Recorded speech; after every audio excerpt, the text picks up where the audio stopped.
Hi everyone, it's Leela with Miss Kreations. Welcome back to my channel. Today's tumbler tutorial, I'm going to show you how I created this coffee swirl tumbler, including the drip on top. Like always, all of my materials will be listed in my description below. With all that being said, let's go ahead and get started with this tutorial.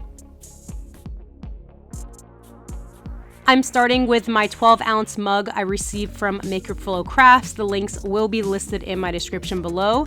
I'm first sanding this tumbler down with a 180 grit sanding block, and once I finished sanding it with the sanding block, I then took some sanding paper, and then that's what I used to sand the inside or the handle area. It's really hard to get to that handle area with the block, so the sanding paper was really easy to use to sand the handle. Once I finished sanding, I then took 91% alcohol and I wiped the entire tumbler down with 91% alcohol, removing any excess oils I may have added to the tumbler. And then once I finished wiping it down with alcohol, I taped off the inside with some painter's tape. I am going to spray paint this tumbler, so I wanted to make sure I didn't get any of that excess spray paint in the inside of the tumbler, so I figured using that tape would be easier, and then I wiped it down again with 91% alcohol. Once the alcohol dried, I went outside and I spray painted the entire tumbler with this Rust-Oleum Heirloom White. It is an off-white. If you want to just use regular white, go ahead and use that. This is just the color I had on hand. Once that spray paint was dried, I took off that painter's tape. Make sure you remove that before applying your epoxy, or the epoxy will stick to the tape and the tape will be stuck on your tumbler forever. I then mixed up my epoxy off camera and I am going to add that to the tumbler. So I am doing a swirl on this tumbler, so I want to add a lot of epoxy on the tumbler. So I added 20 milliliters of epoxy. That's 10 part A and 10 part B, totaling 20 milliliters of epoxy. Again, you want a lot of epoxy on this tumbler because you need that epoxy on the tumbler to have those alcohol inks swirl. If you don't have enough epoxy on the tumbler, then the alcohol inks will just stay in one spot, and then your tumbler is going to look like there's a bunch of cells on the tumbler. So it's going to feel weird adding all that epoxy to the tumbler, but just trust the process and it's going to look great at the end. Once all of my epoxy was placed on the tumbler, I then took my heat gun and I heated up the epoxy just a little bit just to make that epoxy smooth. Before you apply your alcohol inks to your tumbler, make sure that you have that tumbler cooled off. You do not want to add that alcohol ink to hot epoxy because it's going to have those inks spread. So you want to make sure that your tumbler is nice and cool before adding those inks. And here are the 3 inks that I'm adding to the tumbler. You can use any brown that you have on hand. I just had these 3 browns on hand, so I decided to use these. And then it's easy as this, as just applying those inks right to the tumbler. As you see, I'm not going in any specific order, and I'm not applying the inks anywhere specifically. I'm just randomly dabbing them all around the tumbler, including that handle area, and on the bottom of the tumbler, those inks will drip down to the bottom. I'm trying to cover most of the tumbler, and if it's not covered all the way, that's okay. Those inks are going to spread.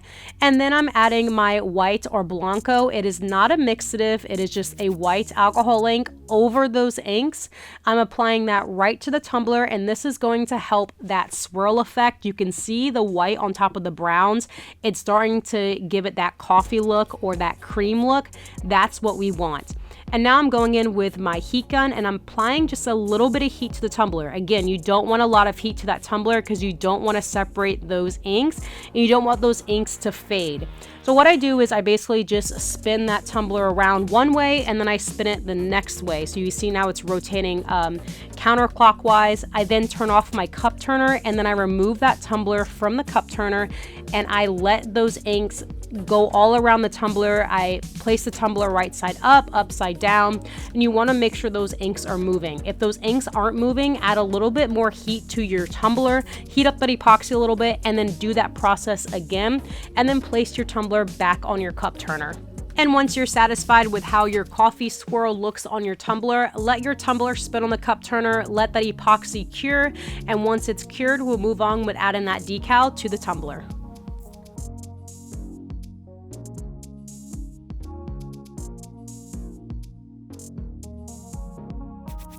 And now that I have my tumbler's epoxy cured on my tumbler, I'm taking an X-Acto knife and I'm removing any excess epoxy that may have been placed on the rim.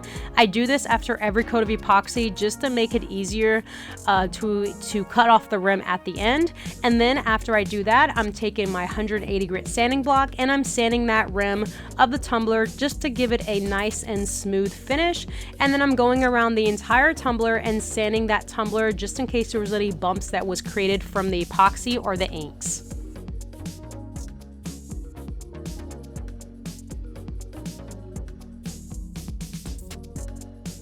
I found a really cute decal on Etsy. I will have that linked in my description below, and I offsetted it in my Cricut design space.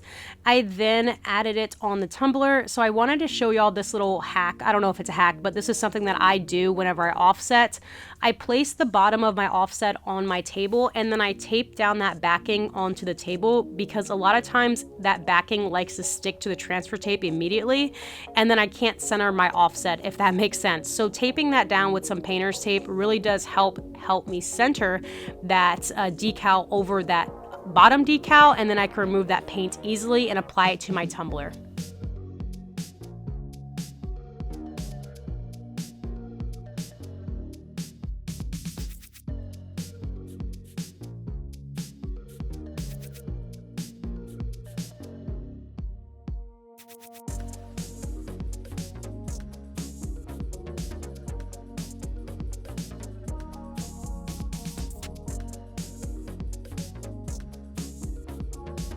Once I placed my vinyl on my tumbler, I then went in with my quick coat from CC DIY. I apply a thin coat of this quick coat over my vinyl. I place this on top of my vinyl. This helps the vinyl stick down to the tumbler, so whenever I go to epoxy my tumbler, I don't have to worry about the vinyl peeking through or lifting from the tumbler and going over that epoxy. Once I applied that quick coat and I let it dry for about 10 to 15 minutes, I then went in with adding the drip to the tumbler. I am using my Fast Set epoxy, adding the drip, and I'm adding some caramel alcohol ink inside of the Fast Set epoxy, and then I'm adding the Arteza Aztec Gold. I am adding that after the epoxy has been mixed completely, part A and B. I'm using about 10 milliliters of epoxy for this. This is the first time I use my Fast Set epoxy for my drip, and I wanted to do it with y'all and show y'all how easy but difficult it was to use. So as you know, you have about 5 to 15 minutes to work with Fast Set epoxy. After 5 to 15 minutes, that epoxy hardens very quickly and it gets very sticky and tacky. So I took a big popsicle stick or wooden stick and then I scooped that epoxy onto the top of my tumbler on the rim area, just creating that drip. It was very easy in the beginning. You'll see that I am just smearing that epoxy on top of the tumbler and I'm letting it drip down the tumbler or just kind of helping it drip down the tumbler. After about 10 minutes of doing this, my epoxy started to cure very quickly, as it should because it's Fast Set epoxy. And then it was very sticky and stringy and it was very difficult to continue adding the drip. So what I did was I just left it the way I wanted to leave it with the drip already on there. I wasted a little bit of epoxy, but that's okay. And then I'm going to come back and do another drip once that was cured. So you'll see how easy I make it look in the beginning, but then how difficult it turns because that epoxy does cure very quickly. So keep that in mind if you are using your drip, using the Fast Set epoxy with your drip.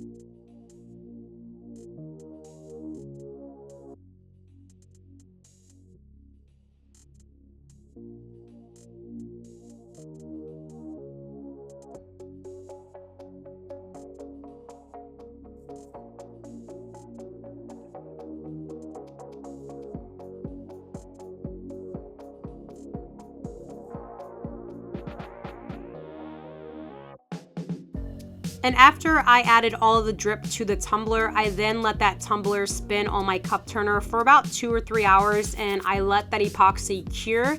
And then I went in and I added another drip over that mug, but I did it using a method that I'm typically familiar with.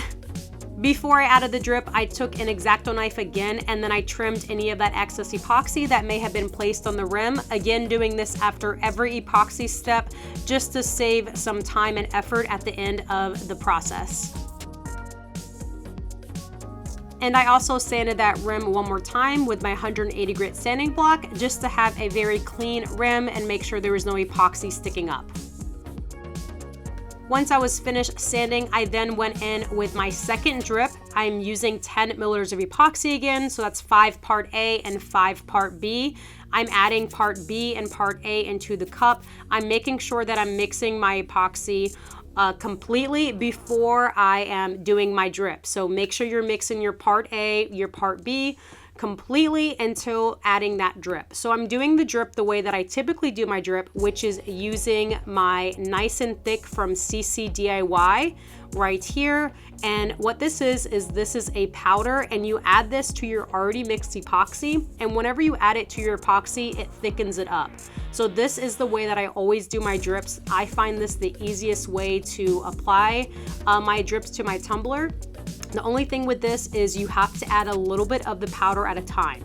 So you'll see that I'm scooping a little bit each time. I scoop it, place it inside the epoxy, and then I stir my epoxy, and it takes about 10 minutes to add the right consistency, and you keep adding it until it no longer drips down that wooden spoon, and you just make sure you add enough to make sure that it is nice and thick.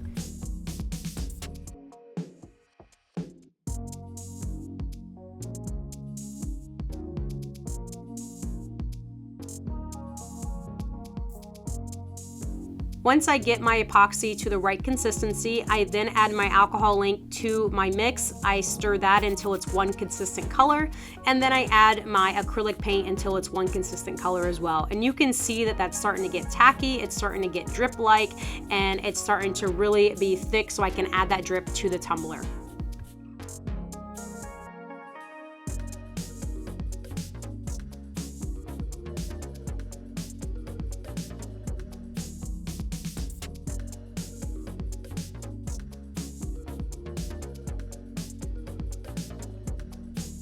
Once my epoxy is the correct color, I then take a small popsicle stick and then I add that drip along the top of the tumbler, just like I did with the first drip.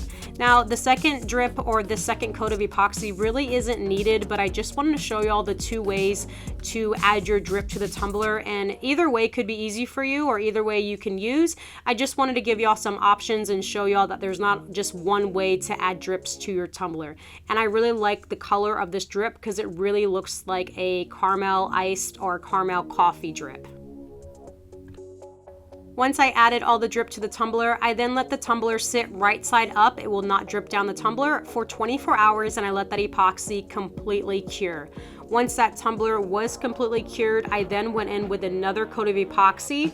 So I epoxied over the entire tumbler, making sure that I epoxy over that drip area.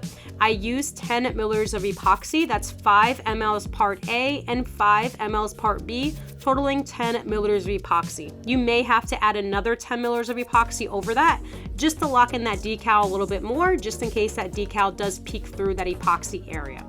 Once that tumbler was epoxied, I let that spin and I let the epoxy cure on the tumbler, and then once it was finished curing, my tumbler was good to go.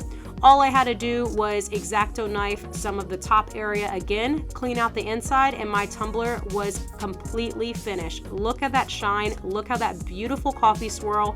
These tumblers are going to be such a big hit in the August and fall time. I hope you guys enjoyed this video as much as I enjoyed making it for y'all, and if you did, please be sure to like this video and don't forget to subscribe to my channel for more Tumbler and craft videos. Thanks so much for watching, and I'll see y'all next time.